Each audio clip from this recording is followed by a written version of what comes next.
Do you need anything from us to get started or anything? Okay, cool. Well, welcome everyone. Thanks for coming to this session. I know there's two others to choose from, so. And lunch, yeah. I haven't eaten yet, but I think I'm on my 6th gallon of water or so trying to recover from last night. It was a fun party. We're going to go through, I'll start with intros, I guess. So I'm Wes, work at Headlamp.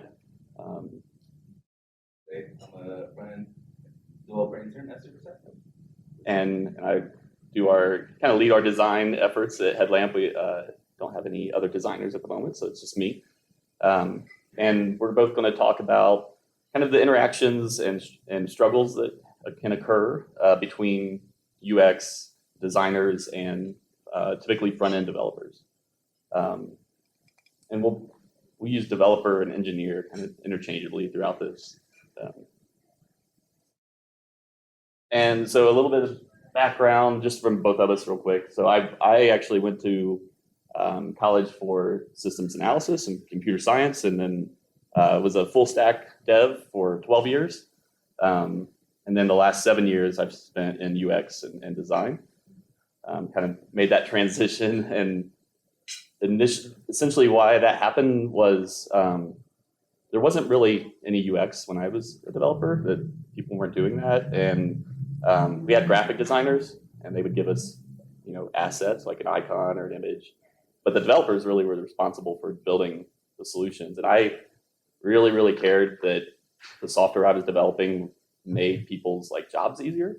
And so I would go and talk to the users, and I would sit down and watch them use the software. And I felt like that kind of wasn't being done a lot. And with my peers, they were kind of really interested in the algorithm they wrote and the code and the maintainability and the efficiency. And they were really interested in that, which is awesome. So kind of over the years, I kind of navigated toward UX as that discipline matured. I'm married and have a son. He's almost 7, and a dog that's 10. He's old. Gaming is probably my biggest hobby. I'm an only child. I've always been a video gamer and a board gamer. I played board games by myself as a kid because no one would play with me. Love it. Movies, TV shows, Halloween, horror. It's my favorite holiday. Beer and pumpkin beer. I love beer in general, but pumpkin beer is my favorite. So it's my favorite time of year. That was a long intro. So. Yeah. For me, same thing. Went to college for design, major in communication design, which is broad for web design, graphic design, and game design. And then from there, I started doing freelance, then jumped into nonprofit, creating websites, designing it, and developing them. And then, well, now I'm here, creating products, design, jumping into front end and UX and UI. I've done that a little bit into UX and UI before. But now I hope between those two things right now. And some things I like doing, play soccer, gaming, and going to the gym. Cool. All right, so kind of our agenda for this session is I'm going to give kind of a brief overview or review, depending on how familiar you are with UX. And then we're going to kind of identify the common interactions that designers, UX, and developers, engineers have, and what those pain points of those interactions are, and then kind of have a discussion around potential solutions for those pain points. Cool. So start with a Dilbert, because I like Dilbert. Give you just a second to read this.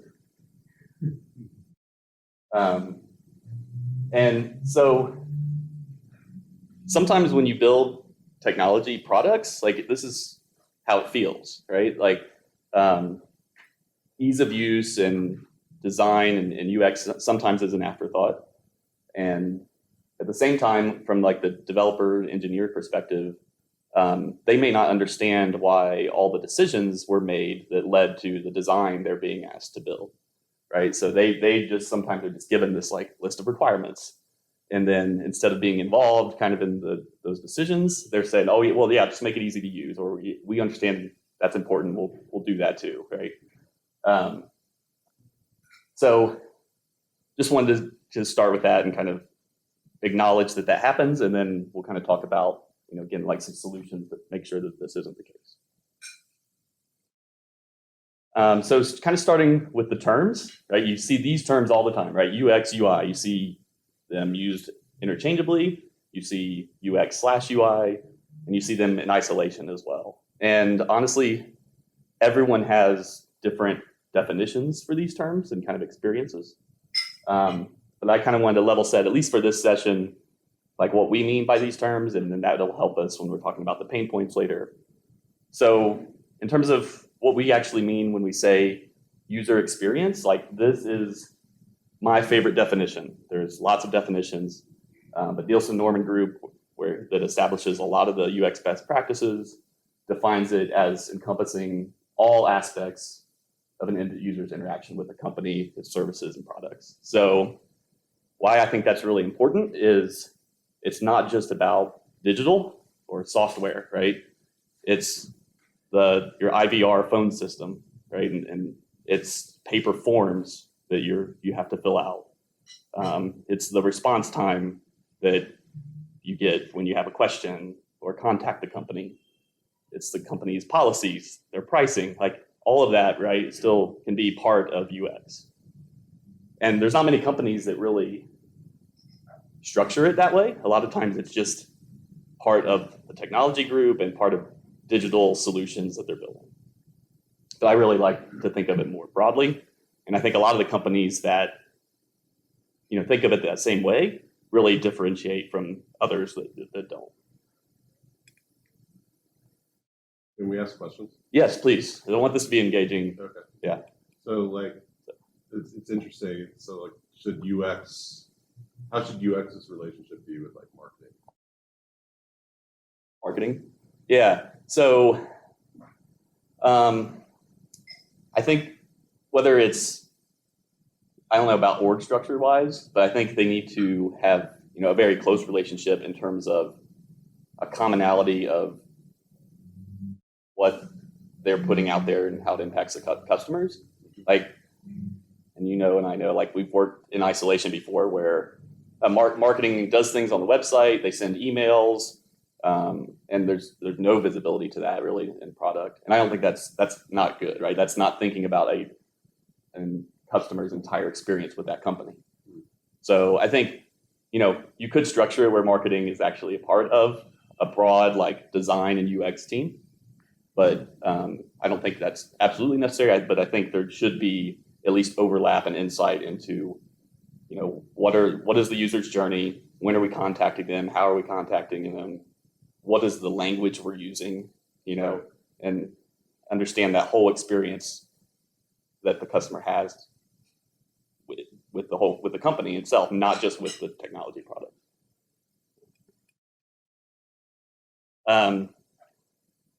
So this, really focuses on the critical factors that inform why, how, where, what, and when products and services are used, right? It's really about how people use products. And why is it important to focus on why people use or how people use products? Well, this is just one example. So not just thinking of how things are designed and how they look, right? Focusing on use is really important. So on the UI side, right, what do we mean by UI? Again, a lot of definitions. I like this one. It's really the space where interactions between humans and machines occur. You can elaborate and expand on that and not focus on just machines. You could go beyond machines, right? Because there's user interfaces that are not machine-based, that are graphical-based, that are menu-driven or touch-driven. There's voice, is an interface, but usually that's still with a machine. But it's anywhere where those interactions happen. It's made up of buttons, toggles, checkboxes, icons, all the things that you can interact with, right? Typically. And as a result, UI is what's used and it produces an experience, right? So the UI is really focused on the actions you take, And UX a lot of times is more focused on the emotions, the things that you feel as a result of those actions.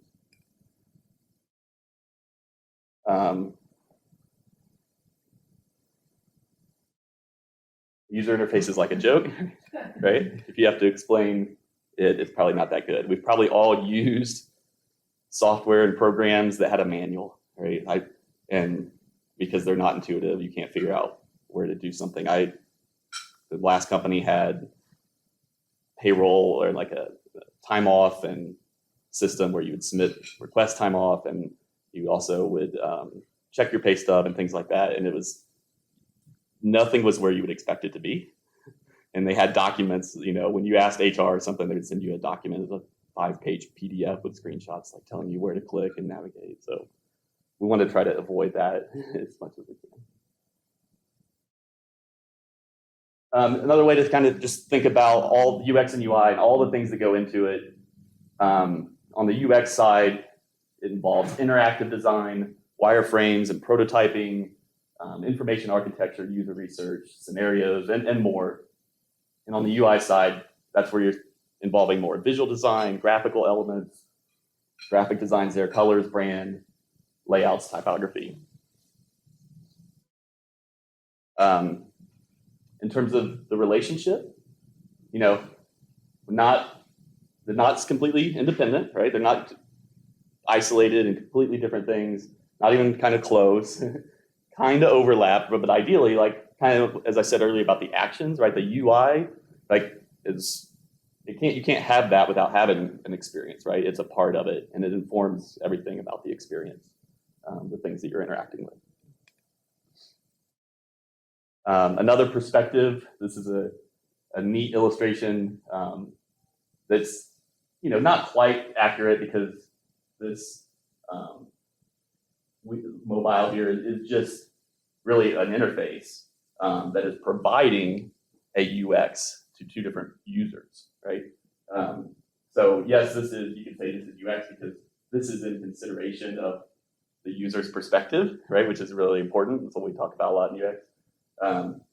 But what happens a lot in like software is, something's designed internally, people love it, this looks awesome, but they just don't take into consideration like how it's actually used, right? What's the user's perspective? How are they using it? How are they viewing the software?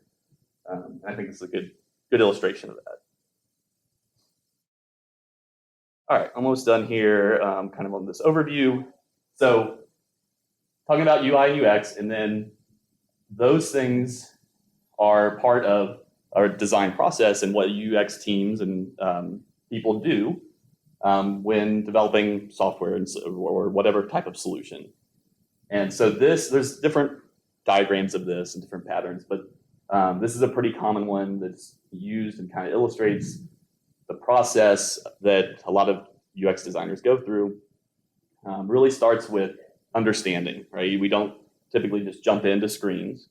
We need to understand the user context, users' expectations, users' pain points, defining personas, really understanding like the problem, the users, the impact, et cetera.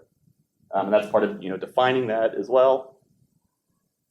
And then from that, and you'll see that these are all circular, right? These can be loops. They're not necessarily time boxed or time based.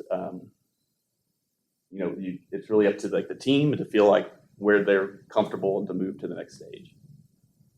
And you can learn things, right? Like, okay, we understand our users. We defined our problem. Let's ideate on solutions. This could be whiteboarding, wireframes, rough designs. And from that, we didn't define the problem. We understood there was questions that come up, right? And we're like, wow, I don't know. We didn't think about that. Like, let's go back and interview our users more or something like that. So that's why these are circular steps, but they also can go back. Prototyping, testing, you'll see, big jumps here, right? You have a prototype, then typically that's where you use or show that prototype to users, and then you're going to learn more about them and gain more understanding. And then implement. That's where we're talking about development, right? Actually building the design. And we don't just build the design and put it in production and we're done, right? It's now we really learn, right? Even doing this process will give you a lot of confidence, but a lot of times won't tell you exactly how things are used in production, right? Because now you probably, maybe you empathize and define with 5 users, 10 users. Maybe you did a survey with 100, but you made a launch of product. Now you have thousands, right? Hundreds of thousands of users, maybe, and you're going to discover a lot more things. So it's a repeat and it's a continuous process. So where do you think developers fit in? Engineers?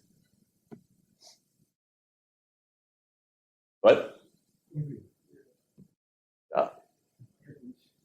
Yeah. Well, no, I do have a question. Yeah.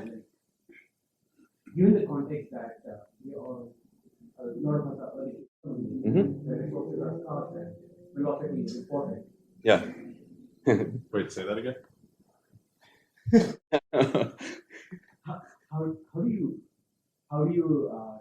I can get to the end without everything else. Yeah, right? Exactly, right? Yeah. And then that there is two-part question that Mhm. if you just do that, then how do you even get the feedback to do any? Yeah. So there's no, these aren't time boxed, right? So there's nothing that says this can't be a day, this can't be a day, we're building the 3rd day or whatever. Or sometimes, in our case, we come in to Headlamp with a lot of institutional knowledge and user knowledge, right? So my first week, I started here, right? Because I did have kind of a lot of background. Development can do the same thing, right? And versus where they are in their skill set and their experience. So this may look like a lot, but it's really up to the team and the individuals of how much time they're spending in each of these areas, right? So you can still accelerate quickly. You could skip steps. I mean, that happens. Prototyping sometimes isn't always done, especially if it's like an internal app or it's a feature that you have maybe a high amount of confidence in.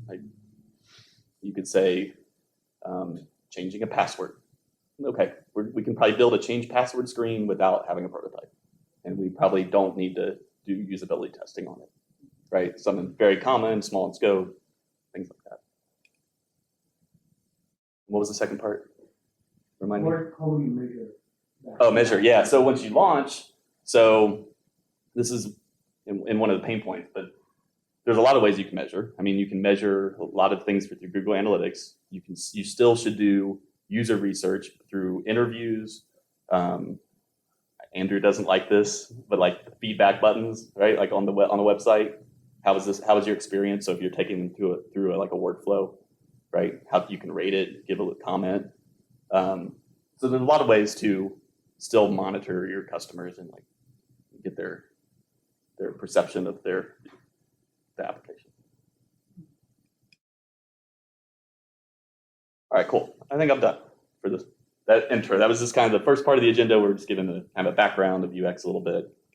Now we'll start diving into the pain points between design and UX and developers.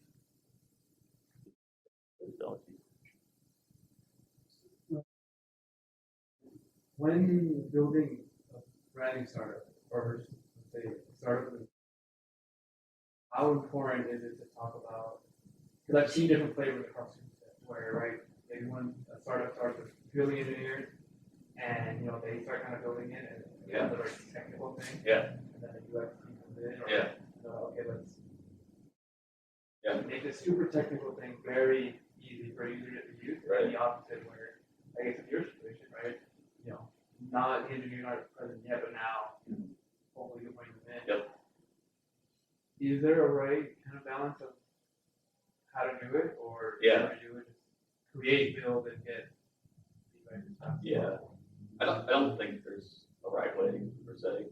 In my opinion, it's not a binary thing that definitely has to be done a certain way or not, or you won't be successful. I think you can find success either way. I think it's going to be largely dictated on the company itself and the products they're trying to create, and their values, right?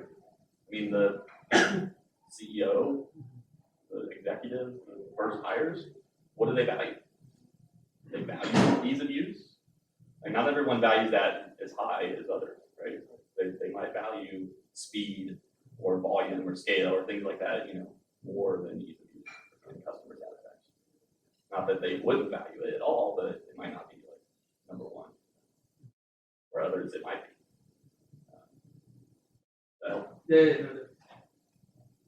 Just especially, well, I asked that because there's times when, at least with our UX team, they want to help us prioritize things, and they know everything is important.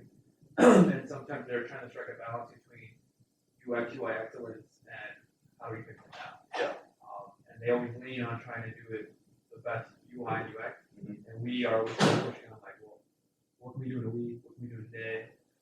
Right. And up until now, I was like, I never thought about what I was doing, whether it was the right thing to do. Yeah. Right, because I think about it like how fast. Yeah, that's on our pain points too. Sure. Basically what you said, it's kind of like that interaction between the UX and UI team, between the development team. So, right, common interactions, right, sharing research findings, prototyping through walkthroughs. Once you're done design, right, getting that prototype done and going through over it.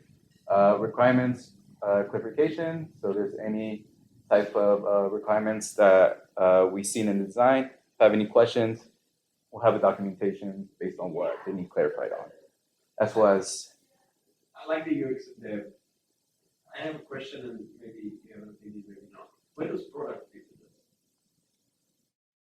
the product. Yeah, product manager. So I mean, traditionally there's a lot stronger UX PM kind of interaction that gets it too late. Yeah. Actually, but here there's no PM at all. Yeah. We are kind of worried about it a little bit. Yeah. I've seen. Was the Goldilocks moment, of the triangle effect. Sure. I think, be successful or the most chance of success is UX and product has a really, really close relationship. And there's dev involved, like in that whole cycle, that whole process. And that can be with the product person and UX together, or depending on how good that relationship, maybe just the product owner or the UX person can attend certain dev meetings or interactions. So it's true that UX and PM are very close. I think that's how it should be, and to be the most successful. But PM is going to be removed, I think, at a certain point through like the software development lifecycle, because they usually need to focus on the next thing, kind of, right? And so they're more involved, I think, in the beginning and really tight with UX. I think UX can start to bridge the gap and have like more interaction with dev as PM pulls away as you go through this DLC. But I think PMs will still be involved because ultimately they're responsible for like most of the shit. Yeah, sort of kind of going along, asset handoff, same thing, right? Once your design's ready, give them the assets, see which ones you're going to be using, components, etc., as well as your reviews, get connected with the development team, see how that's going with the UI that you gave them, the design, and how it's currently being developed and how it's being seen during the development stage. So kind of going to the other half of the presentation, we kind of have a structure of pain points based on the interactions. So we list out pain point, a scenario, results that come off the scenario, and solutions that we kind of have experienced or provided to help those results, solving those problems. And also feel free to jump in, share any experiences or solutions based on the pain points that we kind of give out. Yeah, so kind of give you guys a glance of where like these pain points kind of come along, right? Kind of the main ones kind of between the design and implementation stages, as well as like the testing, integration, and then any maintenance going around. But one of the big things that we see, especially with pain points, is it's usually along the handoff when you're handing it off to the development team. That's where like most of the pain points kind of come along. That was from a survey that was done in 2019, where they asked a bunch of designers, to list their challenges with engineering, and that came back as the number one in that survey. Is it because they're not bringing development into the early phases? So I think it's a lot of things. I think not involving developers is the cause probably for a lot of the symptoms. But the things that were stated were like, they don't feel in control of the design when it gets to that point, because developers will maybe push back and say, well, we can't do this because it'll take too long, or we have certain constraints with the software that won't allow us to do this design. Again, could have been solved with earlier development interactions. But I think they're part of the issues that were mentioned. I think there's the others. I think that was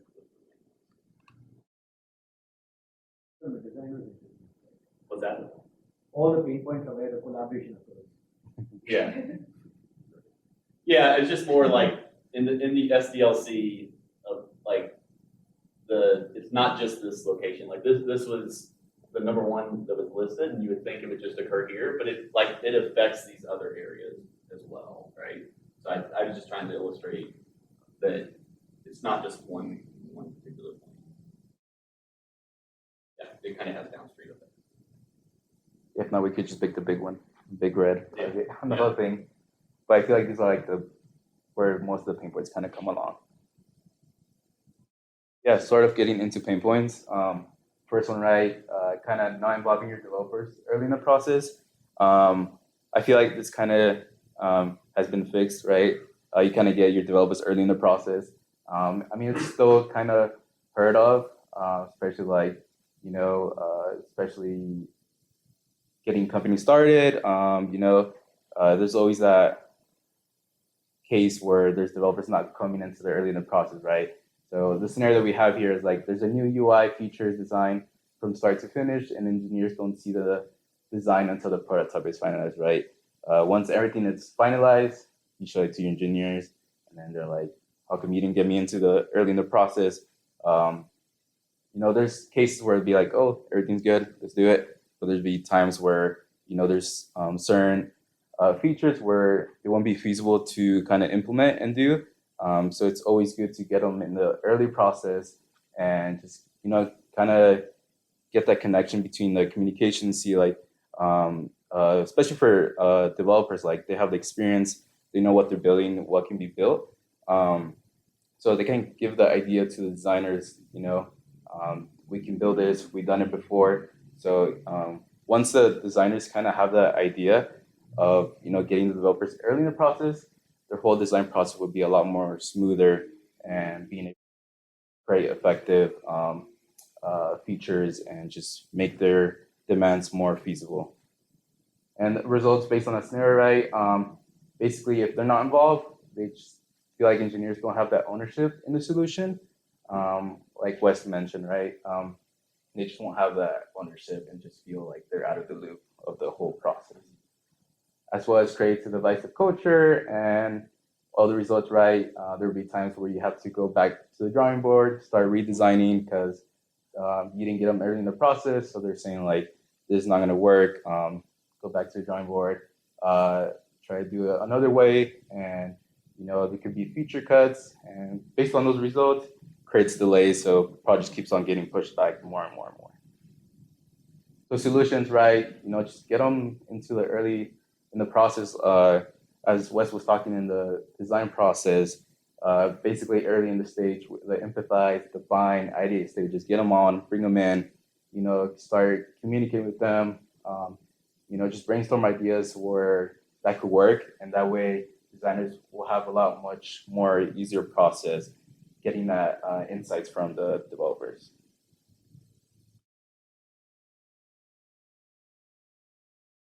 I'm not sure what we do at Habu, but Habu, I think we started with like 2 UX and engineering things. Yeah. So the UX team meets with the product team maybe 4 or 5 times a week. They have a 14 session where they go back and forth.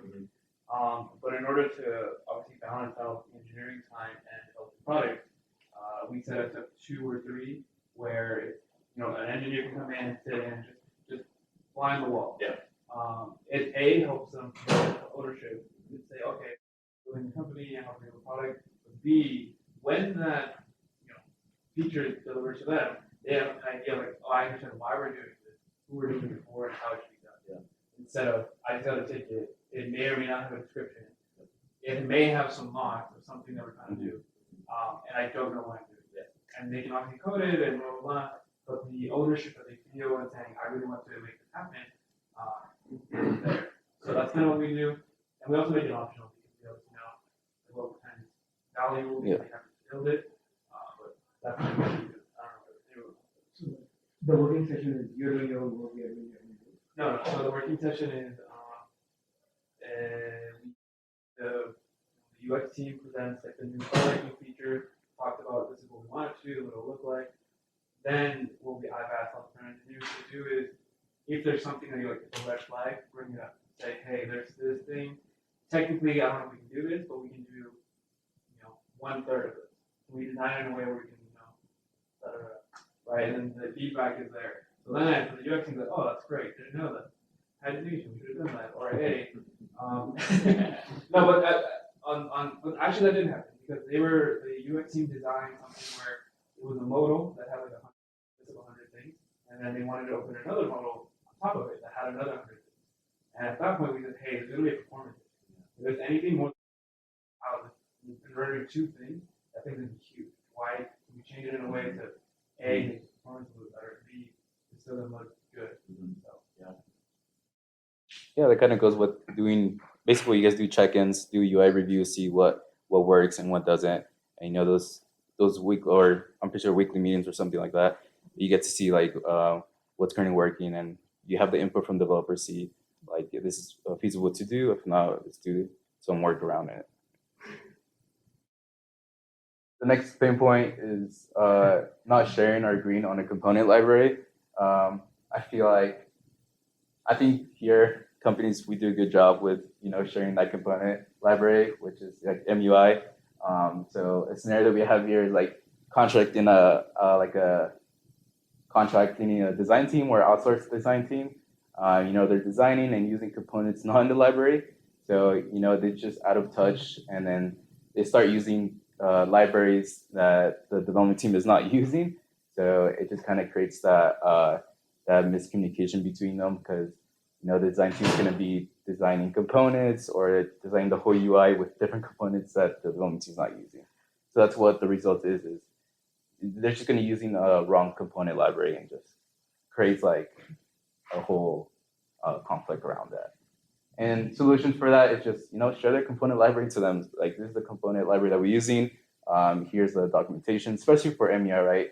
It's fully documented. Give them the link to it. There's all the components that we can use for it, and this is what we work around with. And then last thing is, if they're trying to create custom components, make sure designers understand the capabilities and limitations for each component. That way, they won't be designing things that component can't do, right?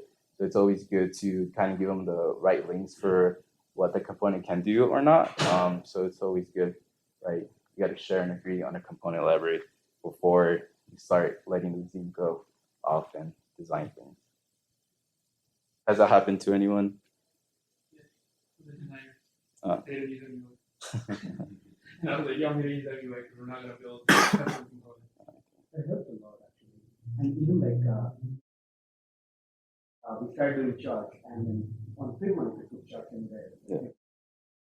That because you had some experience with React, because I had some experience with Figma. I think that is going to use. Here's a Figma funnel. Yeah. And it made it so easy. Like, okay, this is how it will look when there's a lot of data. This is how it will look when the data is not going to be that much, and this is how we can drill down.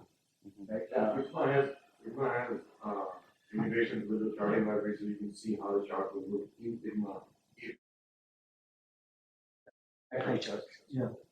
Yeah, there's like whole like variance kind of thing, like states, like the saying that there's data on the specific graph, or there's like info on text fields and so on. Like, you can create different variants based on different components that we can see how each thing will kind of interact.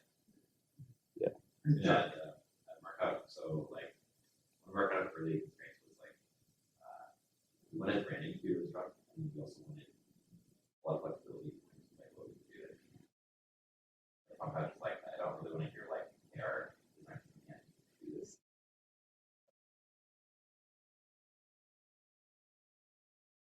And we should talk about this, but kind of actually decided to do our own thing.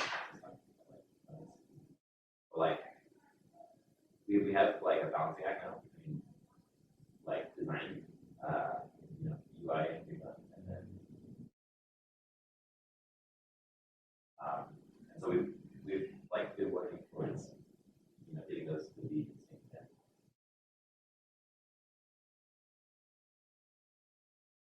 Very interesting. Yeah, there can be a lot of power in a custom component. That's where we haven't gotten to this point yet where, because we're using MUI here, and I haven't used it before. And man, like we design fast. I know, like, and that's helped a lot. So you bring it into use Anything, yeah. But at my last company, we did mostly custom components, and it did take us a lot of time to build one in particular. We did an autocomplete on a text box that also had buttons that allowed you to filter. So like when you click in the text box, it showed you a subset of data, and you could easily click to see different subsets, and you could also type to match. It was really cool, and it took a while to make, but we ended up using it all over the place. There was a lot of different places we used it, so I felt like we got a good ROI on that, and it worked with our design system as a whole because we weren't using a out of the box one. We were using everything's custom. But I think if we had to create a component like that, we could do that and still style it, brand it, have the same guidelines that we're using with the other components that are in the library. Right. And you just have to maintain it as a component. Yeah. Yeah, and Figma makes all of this so much easier. I don't know what other tools.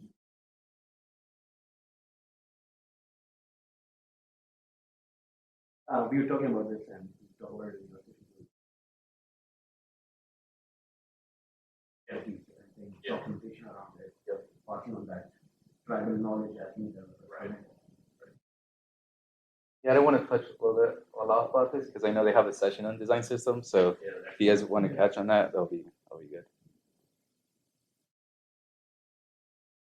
I can talk about this one. So UI reviews. I'm not sure what's done here at the super set companies, but so like my experience is, we meet with developers, we walk them through prototypes, and then we write user stories, and they're off and building.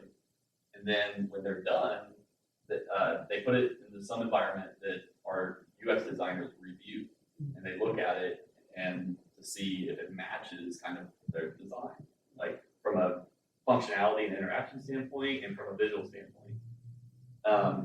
And 99% of the time it doesn't, right? So this is something I'm particularly kind of passionate about because I want to figure out how we get developers to get it right the first time, right? Because a lot of times it is things like that are visual, that could be spacing and padding and margins and line height, font size, and I think sometimes it just gets kind of overlooked. But also developers aren't always given the best documentation or Figma prototype or way to reference, those specs. So I wish together with the component there'll be a test. what's that? I wish components came with some With the testing. test? Oh yeah. Oh my god, we spent time eliminate here and up there and font this and Yeah. shade that and like Yeah. With the spec. Yeah. Something tested. And we spend a lot of time on that as well. And Right? It's a tough problem to solve. Because what we're talking about now is it's hard. fixes. Yeah, but today there is a designer, there's a UX guidelines. So you could see from your experience of capture. Yeah. He designed the UI and he built the that would be that experiment, but he designed the UX in Figma at you. And I built up the data bits there, so all the while the data would come up. And even then you struggle So they should have been cued orange color, they should have been green check mark if the job is complete and whatnot. And why wasn't it there? There are just so many moving parts that becomes that attention to detail, the last 1%, the last 5%. No, I know it is, but that's what I'm saying, if there was a test, it goes over. So if it Are has you all, saying it was missing at the top level? yeah, it'll be great. Like you have the requirements, what needs to be there. If it doesn't have it, go ahead and implement it. Iterating, That good would ones. be cool. Yeah, Figma could have that or Exactly. Exactly. until it's not. I'm serious too, you know, sometimes we like, it goes to staging or even the production and someone says, oh, the font is off, the button is too high, this is whatever, and then you gotta go. Like a mirror or whatever. Yeah, and all of that is reactive, right? There's also something proactive, which he tried doing with themes in a project. Wes would come in his lab and he would just own the whole theme. Like, Yeah. all things have this type of thing. And this is what all the palettes look like. And it's also later on when you make a change to some small thing, just to check that nothing else changed. Right. And that goes back to the Because you add something a little bit more, now that creates a little bit more space, you're not aware of it, and down the bottom something kind of screwed up. Especially in responsive side. Oh god. You know, Yeah. try to test it and all of it, yeah. Right? Like you're like, oh, we're just gonna add a little bit of whatever here, and the next thing. Always broken up. I think this is a tough one. Some of the solutions. Some of the solutions I proposed were, frequent check-ins. One thing that we did was we would review it with developers like before they committed to Git. So like whether that was in the office, it was like side by side, like over and look at this. Remotely, it's sometimes been still like screen share, and there are ways to get like access to their local machine, like they can host a site, you can like still be on your machine, you can get their browser or the app on their computer. A lot of times you can fix the big things pretty quickly while they're in the code base and in that frame of mind and before it gets checked in. More accurate asset handoff is needed with and well documented like a design system, which is solved a lot of times with using a MUI, for example. You won't have like a doc where like it has like a fire tree and like a bunch of look like something like that. Yeah, we don't right now. Like a document that like has all of it defined, like all of the Like a style guys. Like yeah. But that's the thing, like, Like right now, yeah. Yeah. Right now it's the MUI. all you need is storybook But- and have that component like we do. Because of changes, like I've made changes that like, so that it doesn't look like every other. Kind of borders on the top conversation. Even if you have MUI, you probably want to have some documentation about what the customer is. Right. Spacing, and colors. Right. Like, I'm not kidding. Like, because it's hard to maintain. Like, what my OP, They'll take care of that. Yeah, and the last thing is just doing like a backlog checklist. Like when they're doing those check-ins, just have like a section for like design and then the dev project, see how it currently looks in development, and just do a comparison, see like which things still has to be styled. That way they can just check it off and then just keep on going through the whole checklist. So that's another way to kind of go through things. 1 minute. We have like 4 more. We had more than we felt we had time Yeah. for, just to make sure we didn't run out. The whole lunch like pushed it 50 painful. off. I like it now. How painful are they? Are they in order of pain? We should have put like Can you red. see the next most painful one? Which Yeah, just give that is.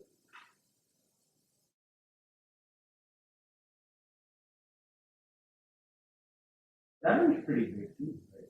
Just This one is pretty big guys. Yeah. Like a lot of the companies just don't have UX. Yeah. Or enough front end.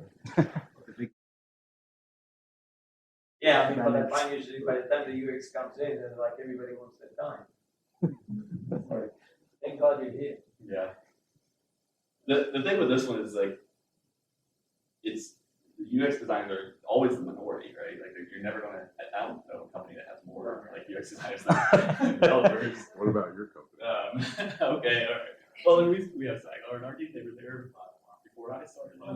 You're gonna be We're hearing. gonna hire 3 or 4 more. You're gonna be hearing more styling. Yeah, but that's fine. It's like you don't want it. 10 designers with 1 person trying to. But then this ties back to your slide, right? When you have the circle and UX was in the diagram, UX or not. Right. But then all your UI engineers are also considered Yeah. UX. Yeah. Next one, please.